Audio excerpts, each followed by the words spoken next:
Well, welcome to Australia. You've been here for a week now, yeah? I love it. Yeah. Yeah. It looks like you really love it. You No, can I tell on actually your really Instagram. do. I'm having a lot of fun. You're going to move here?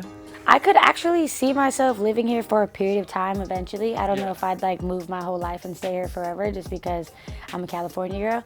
But I definitely could spend some time here for sure. Yeah. Yeah.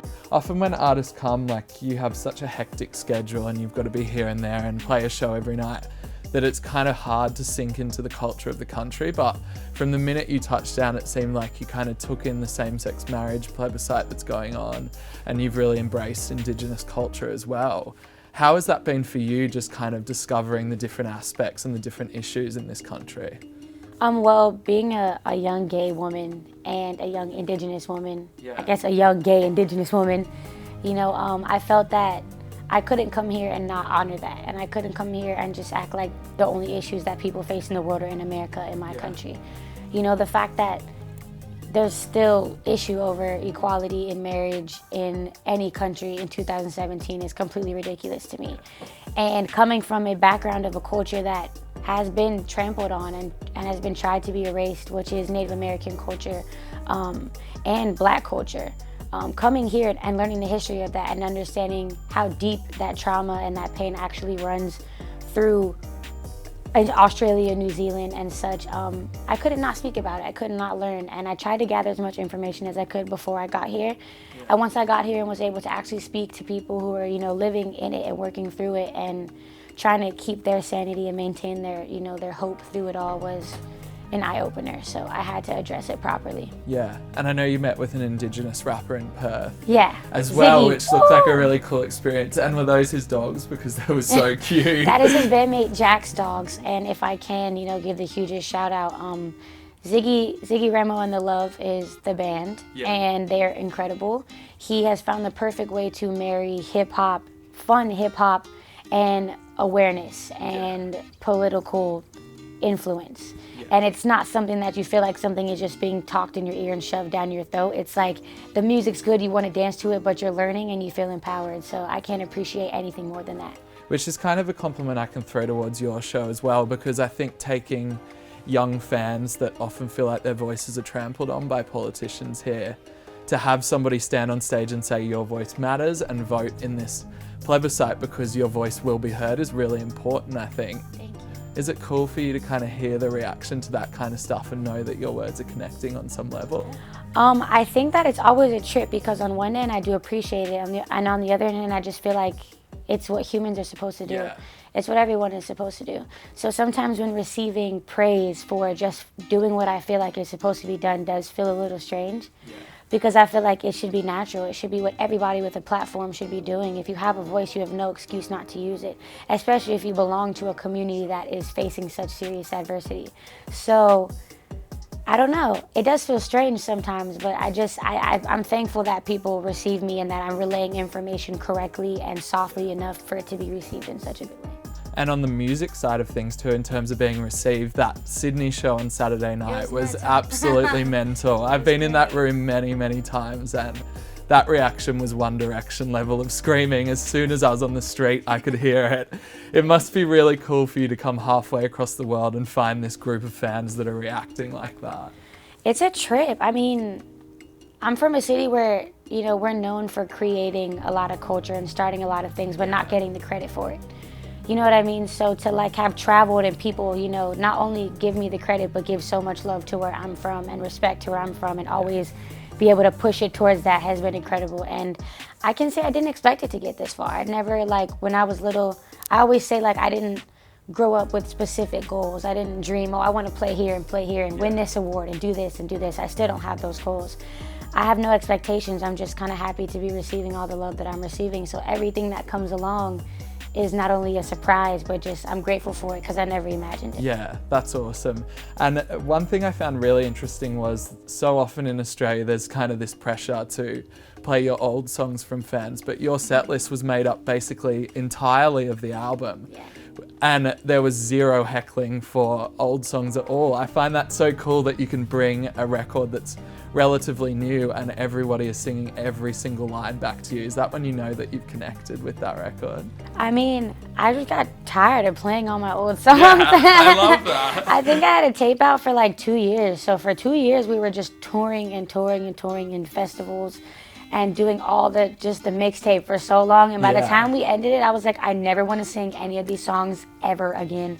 Like, don't ask me. I don't care. I'm glad you love it. Wait for the album, you know? Yeah. So it was awesome to be able to like pick my own set and have people receive it in such a way for sure. And I think it definitely does connect. And that's awesome to have that validation, because that's something you can't do if you put out an album that shit and no one connects with. You've got to go back to the old stuff then. So it's really cool. Sure. Cloud 19 is 5 this year as well. Can you listen back to that record now? Yeah, I mean, it's funny to see my growth. It's funny to see, you know, the things I was talking about, the way I viewed certain things, even my voice has changed a lot, even the way I write songs has changed a lot, and it's just cool. It's like a time machine. I get to see what I was going through as like a 19-year-old girl. So now I'm 22 and things are different.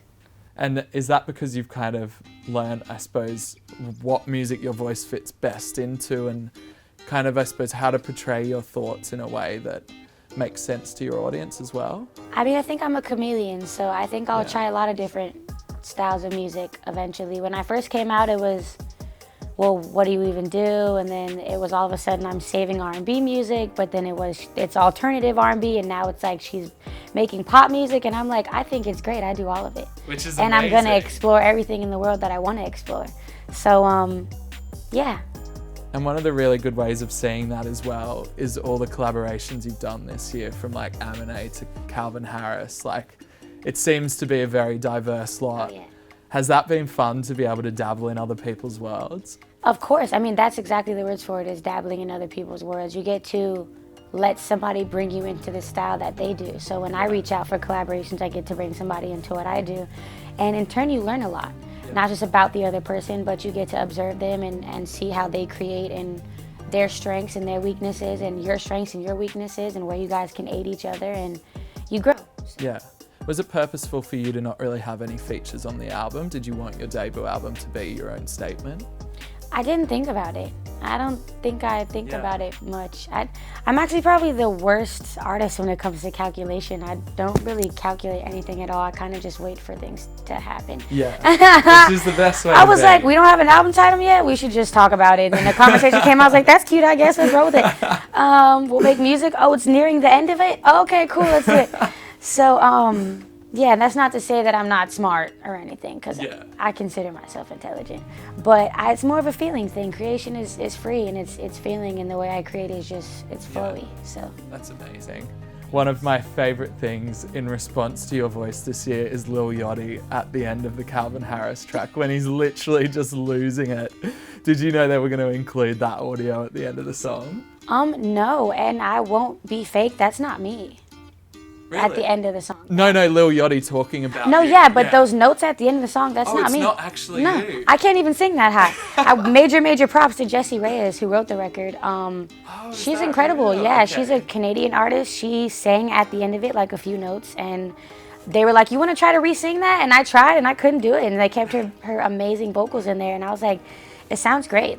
So I'm always going to give the credit exactly where it's due, and she sings her ass off. So I love the honesty. Yeah. So you've got one more date in Sydney tonight, and then what's on for the rest of the year for you? More touring? Sleeping. I'm going into hibernation, but I also want to make a lot of music, and kind of I haven't had time to be a 22-year-old girl in a really long time. Yeah. So I want to go, start my garden behind my house, and I want to take some classes, and I want to go to yoga, and I want to, raise my puppy, and I want to learn how to cook better and things like that. And I think as an artist, we just get caught in this, the flame is lit, so while you have the spotlight, keep going that. It's not a thing. It's not real. It's not realistic. And if you're fortunate to have fans that love you, they're going to love you regardless and grow with you no matter what you're doing. So I'm trying to take as much time as I can to not only focus on my next project, but spend time with myself and with family and just do regular stuff. Yeah. Which is kind of what you need, because I find it interesting that there's always so much pressure for artists to release project after project. Oh yeah. So how do you write about things if you've literally like gone from hotel to hotel room? Right, and I admire people who can set up in their hotel rooms and like work as they go, but I'm not one of those people because I have to process. Totally. And in order to process, I kind of have to really sit and think with myself, like, what did I even just experience? You know what I mean? And if you're trying to think of what you experienced as you're experiencing, you can't. You're just filling yourself up so much and you can't get it out. So I definitely have to take a few months to just get everything out of my head that I've been thinking about for the past year. So yeah. Well, congratulations so much on all your success. Thank and the you, tour has been appreciate incredible. I'm sure tonight will be incredible as well. I'm so excited. Thanks so much for chatting. Thanks for having me.